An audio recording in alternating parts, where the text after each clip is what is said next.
গণেশ পুজোতে তো আমরা সবাই মোদক বানাই বাড়িতে, আরও অনেক মিষ্টান্ন বানাই। তো তারই মধ্যে মোদকটার রেসিপিটা আমি শেয়ার করছি।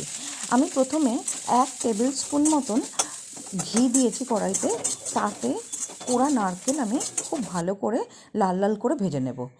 এইটা কিন্তু ভাজার কারণ একটাই, যাতে এর মধ্যে কোনো ময়েশ্চার না থাকে। ময়েশ্চার থাকলে এটা টেস্ট আলাদা হয়। এটা কিন্তু তোমরা ডেসিকেটেড কোকোনাট দিয়েও করতে পারো, টেস্ট কিন্তু মোরলেস সেমই আসে। আমার এটা ভাজা হয়ে গেছে। আমি এবারে এটাকে একটা পাত্রে উঠিয়ে রেখে দেব। এরপরে সেম কড়াইতেই আমি আবারও 1 টিস্পুন মতন ঘি অ্যাড করব। ঘি অ্যাড করে এর মধ্যে আমি দিচ্ছি চালমগজ, কাজু আর আলমন্ড। এটা কিন্তু অপশনাল, এটা যার যার কাছে যা যা অ্যাভেলেবেল থাকবে সেটা দিতে পারো। ড্রাই ফ্রুটসটা দিলে অবশ্যই কিন্তু খাওয়ার টেস্টটা আরও বেড়ে যায়। এখানে আমি সবগুলোকে হালকা করে কুচি করে নিয়েছিলাম, কুচি করে তারপরে আমি এটাকে ভেজেছি। এটাও কিন্তু আমি লাল লাল করে ভেজে এটাকে উঠিয়ে আমি অন্য একটা পাত্রে রেখে দেবো। কারণ কি, আমি এটা অনেকে আছে এটাকে পুর দেয়, আমি কিন্তু এটা পুর দেবো না, আমি একটু অন্যরকমভাবে এটাকে বানাবো। সেই জন্য আমি ভেজে লাল লাল করে তারপরে উঠিয়ে রাখবো। এটাকে উঠিয়ে রাখার পর আমি আবারও সেম কড়াইতেই 2 টিস্পুন মতন ঘি অ্যাড করব। ঘি অ্যাড করে তাতে আমি ছোটো এলাচ 3টে ফোড়ন দিলাম। একটু গন্ধটা সুগন্ধ বেরোবে। তারপরে আমি 1 কাপ মেপে সুজি এটার মধ্যে অ্যাড করেছি। আমি কিন্তু সুজিটাকে লো ফ্লেমে খুব ভালো করে ভাজবো যতক্ষণ না সুজির কালারটা চেঞ্জ হচ্ছে আর সুজি থেকে একটা সুগন্ধ বেরোচ্ছে। এটা করতে আমার মোটামুটি 10 থেকে 15 মিনিট কিন্তু টাইম লেগেছিল। দেখো আস্তে আস্তে কিন্তু সুজির কালারটা চেঞ্জ হচ্ছে।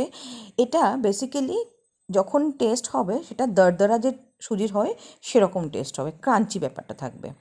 যখন লাল লাল করে ভাজা হয়ে গেছে সুজিটা, তার মধ্যে আমি আগে থেকে ভেজে রাখা নারকেলটাকে দিয়ে দিলাম। দিয়ে আবারও কিন্তু এটাকে ভাজবো। আমি কিন্তু এটা কন্টিনিউয়াসলি নাড়াতে থাকছি। যদি না নাড়ানো হয় তাহলে কিন্তু নিচে লেগে যাওয়ার বা পুড়ে যাওয়ার একটা টেন্ডেন্সি থেকেই থাকে, যেহেতু এটা সুজি। আমি কিন্তু এভাবে খুব ভালো করে নাড়ছি। আর তারই মাঝখানে তোমাদের কাছে অনুরোধ রাখলাম, আমার চ্যানেলটাকে লাইক, শেয়ার, সাবস্ক্রাইব করো। রেসিপিগুলো ভালো লাগলে অবশ্যই তোমাদের বন্ধুবান্ধব, আত্মীয় স্বজন সবার সাথে শেয়ার করো। কমেন্ট করে জানিও আমার ভিডিওগুলো কেমন লাগছে। আর যদি কিছু নতুনত্ব লাগে সেটাও অবশ্যই কমেন্টে জানিও। আমি এবারে 1/2 কাপ চিনি, আমি 1 কাপ সুজি নিয়েছিলাম, মিষ্টিটা যার যার টেস্ট অনুযায়ী, তো আমি 1/2 কাপের একটু বেশি চিনিকে গুঁড়ো করে নিয়েছিলাম। ওই গুঁড়ো চিনিটা এবারে এর মধ্যে অ্যাড করে আবারও কিন্তু আমি ভাজছি। এটা এইটুকু মানে চিনি দেওয়ার পরে মোটামুটি 5 মিনিট মতন ভাজতে লাগবে। মানে আমি এত টোটালটা 20 মিনিট ধরে কিন্তু আমি শুধু ওই ব্যাপারটাকে ভেজেছি। এরপরে এর মধ্যে আমি অ্যাড করে দেবো আগে থেকে ভেজে রাখা ড্রাই ফ্রুটসগুলো। ড্রাই ফ্রুটসগুলো অ্যাড করে দেওয়ার পর আবারও কিন্তু আমি নাড়াচাড়া করতে থাকবো। এরপরে যেই কাপের মাপে আমি সুজি নিয়েছিলাম সেই মেজারমেন্টে 1 কাপ মেজারমেন্ট করে আমি দুধ নেব। দুধটাকে কিন্তু একেবারে দিলে পরে হবে না, দুধটাকে অল্প অল্প করে দিয়ে এটাকে একটা মণ্ডর আকারে তৈরি করে নিতে হবে। যেহেতু সুজি, নর্মালি এটা অল্প দুধ দিলে পরে এই মণ্ডের আকার হয়ে যাবে, কিন্তু যতটা পরিমাণ লাগবে সেই পরিমাণে না দিলে পরে এটা কিন্তু গড়তে গেলে পরে ভেঙে যাবে। তো সেই জন্য আমি সেম 1 কাপ পরিমাণে দুধটাকে অ্যাড করব অল্প অল্প করে। আমি অল্প দিয়েছিলাম প্রথমে, যখন ওই চিনি যেটাতে গুঁড়ো করেছি সেটার সাথে মিশিয়ে। তারপরে এইভাবেই কিন্তু মেশাচ্ছি আর খুব ভালো করে এটাকে নাড়াচ্ছি। দেখো আমার এই প্রিপারেশনটা প্রায় মণ্ডের আকারে হয়ে গেল। আমি এটার মধ্যে অল্প একটু নুন অ্যাড করেছি, এটা অবশ্যই অপশনাল।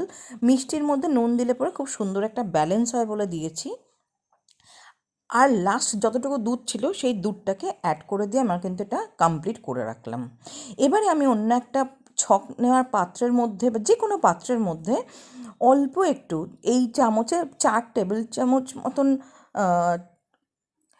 তিল নিয়ে এটাকে লাল লাল করে ভেজে কিছুটা তিল আবার এর মধ্যে অ্যাড করে আমি এবারে আবারও এটাকে আঁচে বসিয়ে নাড়াচাড়া করে নেব। আমি কিন্তু পুরো প্রিপারেশনটা করেছিলাম লো ফ্লেমে। হাই ফ্লেম করলে পরে কিন্তু এটাকে ম্যানেজ করা একটু ডিফিকাল্ট হয়ে যায়। মন্ডর আকার গড়া হয়ে গেল। এবারে একটু হাতে সওয়া ঠান্ডা করে নিয়ে এটাকে যেভাবে আমরা মোদকের মোল্ডের মধ্যে ভরে এটাকে গড়ি, ঠিক সেইভাবেই আমি রেডি করব। তা আমি মোদকের মোল্ডে প্রথমে অল্প একটু ঘি লাগিয়ে নিয়েছি। ঘি লাগিয়ে নিয়ে এবারে এর উপরে আমি ওই মন্ডগুলোকে প্লেস করে দিচ্ছি। দুভাবে করা যায়, একটা হচ্ছে দুটো সাইডে দিয়ে এটাকে মন্ডর আকারে মন্ডগুলোকে দিয়ে ওটাকে মোদক হিসেবে গড়ে নেওয়া যায়। আর একটা হয়, আমি এটা দুটো সাইডে দিয়েই করেছি। আর একটা হয় একটু গার্নিশিংয়ের জন্য আমি এই মোদকের মোলটাকে পুরো বন্ধ করে নিয়ে তার মধ্যে কিছু গোলাপের পাপড়ি আর অল্প একটু তিল দিয়ে এবারে নিচের যে হোলটা আছে ওই হোলটাকে দিয়ে খুব ভালো করে ঠেসে ঠেসে এটার মণ্ডটাকে ভরে দেব। এইভাবেই আমি বাকি মণ্ডগুলোকে দিয়ে আমি বানিয়ে নেব আরও কিছু মোদক। তো অবশ্যই জানিও রেসিপিটা কেমন লাগছে, আর অবশ্যই তোমরা বাড়িতে ট্রাই করো। আশা করছি ভালো লাগবে তোমাদের। আর খুব সহজে কিন্তু এটা হয়ে যায়। এখনের জন্য টাটা।